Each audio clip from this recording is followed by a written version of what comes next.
Iya, kejadian. Ada situ Pak, malah kan. Tim Inafis Polrestabes Palembang melakukan olah tempat kejadian perkara. Dari peristiwa tertabraknya seorang nenek oleh sebuah minibus di dekat jalan menuju masuk pelataran Benteng Kuta Besar Palembang Sabtu malam lalu.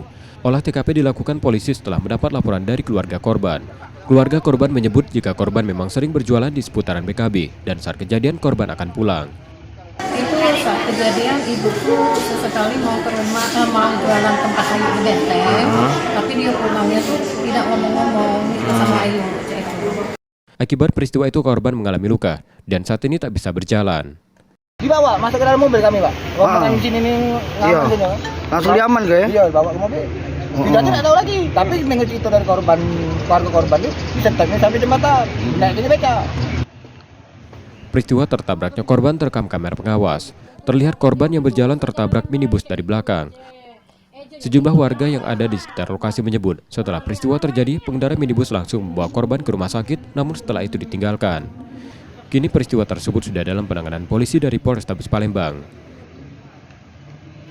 Yudi Kiswanto, Kompas TV, Palembang, Sumatera Selatan.